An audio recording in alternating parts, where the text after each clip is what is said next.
Buenos días. La Secretaría de Salud registró 1,539 defunciones el día de ayer, con lo que el total de personas que han muerto en México por coronavirus es de 144,371 personas. Y la política para enfrentar la pandemia, pues parece... En las cifras cifras reconocidas por el gobierno 144,000. Hay especialistas que dicen esa cifra hay que multiplicarla por 2, lo que nos llevaría a casi 300,000 personas. Algunos dicen que por 2.5. Así es. O llegaron, hubo en su momento quienes decían que hasta por 8, ¿no? El asunto... Reconocidas por la autoridad, 144,371 muertes. Así es, Ciro. Reconocidas. Y además, a lo largo de esta pandemia, hemos buscado especialistas en la materia que nos vayan explicando este fenómeno, tanto en las cifras, tanto en la política que está implementado, si es que hay alguna, para combatir la pandemia en México. Y llegamos a la doctora Lauri Ann Jiménez, quien publicó en estos días un libro que se llama Un daño irreparable, la criminal gestión de la pandemia en México, una dura crítica a Hugo López-Gatell. Libro que yo al menos acaba de salir. Lo recibí ayer, lo vamos a leer y queremos invitar a la doctora a una entrevista. Vamos a leer primero el libro, pero nos llamó mucho el título y por eso queremos tener un primer intercambio con ella. Doctora, buenos días.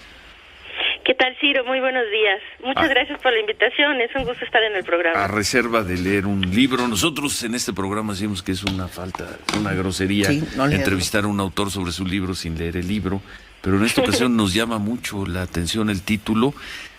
¿De qué se trata este libro? A reserva de que ojalá podamos tener una entrevista en unos 10 días si nos da tiempo para leer el libro, porque el título es muy fuerte, doctora. Sí, bueno, es que es muy fuerte lo que nos está sucediendo, ¿verdad? La situación que vivimos por la pandemia, en México particularmente, es una situación realmente, pues, trágica, lamentable, incluso yo creo que se puede catalogar como catastrófica, ¿no? Pero no llegamos aquí de manera fortuita, no estamos aquí por casualidad o por azares del destino, estamos aquí como consecuencia directa de las decisiones que se han tomado para el manejo de la pandemia. Es decir, cada país ha tomado sus decisiones y con base en eso tienen los resultados que tienen. Países en donde se suman pocas muertes, en donde se ha afectado poco a la economía del país, desde los aspectos también sociales, han padecido poco, y otros países como nosotros, no somos los únicos sin duda, pero somos uno de los peores. El día de hoy estamos en la posición cuarta en términos del número absoluto de muertes, las oficiales, desde luego, como bien lo acaba usted de señalar, Ciro.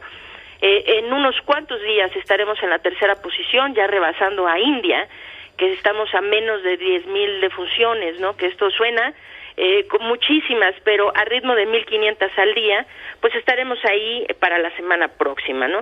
Entonces, bueno, yo llevo documentando lo que ocurre durante la pandemia desde el principio. Me empezó a preocupar mucho las declaraciones que hacía el subsecretario López-Gatell, vamos a decir por allá del mes de marzo, cuando nos quería hacer pensar que contra toda la lógica y los principios básicos del control de infecciones, era mejor que se infectaran 10 niños en una escuela que uno, y mejor todavía si los infectados eran 100 antes de cerrar una escuela, ¿no? Se veía que pues la situación no iba a ir bien con una persona al frente que no tuviera claro cuál era su trabajo fundamental, que era contener y controlar los contagios en la comunidad. Así pues, después de estar aquí documentando esto, yo soy investigadora de la UNAM, tengo 27 años de antigüedad, tengo un doctorado en ciencias médicas, me especializo en el campo de microbiología, así que me senté a escribir un testimonio documentado desde mi perspectiva profesional, como microbióloga, como académica, como investigadora. Esto no tiene nada que ver con política. Esto ha sido uno de los problemas más lamentables que tenemos en relación a la gestión de la pandemia, que todo se ha querido politizar, desde cosas simples como el uso del cubrebocas hasta ahora la vacunación y todo lo demás. Eso pues nos lleva hoy a estar sumando 144.371 muertes, ¿verdad?, en cifras oficiales. Este libro no es político, no pretendo, yo no estoy, nunca he tenido una sola tipo de inclinación política en ningún sentido, no hablo ni a favor ni en contra de nadie desde el punto de vista político, partidista, qué sé yo, no tengo ningún interés en ese sentido. Hablo desde mi perspectiva profesional como académica e investigadora, y lo que hice aquí fue sentar un testimonio de lo que aquí ha ocurrido durante el primer año de la pandemia y documentar los aciertos, habiendo pocos desde luego en nuestro país, pero principalmente pues los errores que hoy nos tienen pues llorando estas muertes que sí tomamos en consideración las cifras de exceso de mortalidad, pues estamos por arriba de las 362,000 defunciones en menos de un año por COVID-19 en nuestro país. Mire, doctora, revisé el libro, le di una revisada rápida, una lectura, y me llama la atención la crítica sí es a la política, pero también al personaje, a Hugo López-Gatell, en donde usted describe muy bien en este seguimiento, en esta conferencia de las tardes y el tratamiento de la prensa, en donde se le trata como una estrella, como un cincuentón guapo. Usted menciona en alguna parte del libro que gestionó el contagio más con un interés político más que con pruebas científicas o un tratamiento científico. Incluso usted señala que era cuando lo presentan parecía que tenía las credenciales suficientes para poder ser la persona idónea en llevar esta pandemia. Sin embargo, ha sido desastroso. Hace un recuento incluso, me parece muy interesante, doctora, la experiencia que tiene él en la época de Calderón en la Secretaría de Salud. Sí, claro. Bueno, en ese sentido, es claro que el papel del doctor López-Gatell ha sido un papel político más que académico o científico. Es decir, a él no le faltan credenciales, él es una persona capacitada, tampoco es un ignorante, es un hombre inteligente, bien preparado, que sabe pues a lo que se dedica. La situación que sucede aquí es que esto no es un error basado en falta de información. Esto no ha sido esto ha sido una decisión consciente de una persona que ha sabido qué se tiene que hacer, ha sabido perfectamente bien qué se tiene que hacer para detener esta catástrofe y ha tomado la decisión consciente de no hacerlo. Es muy grave esa afirmación, doctora. Así es. Es muy grave. Así es. Es decir, que esto no es un error, no sabíamos cómo. Tenemos evidencias y México tuvimos la oportunidad de ser ejemplo a nivel mundial. ¿Por qué? Porque tuvimos los ejemplos tanto de los aciertos como de los errores de otros países antes de que la pandemia nos azotara. Ya sabíamos quiénes estaban haciéndolo bien y por qué estaba funcionando.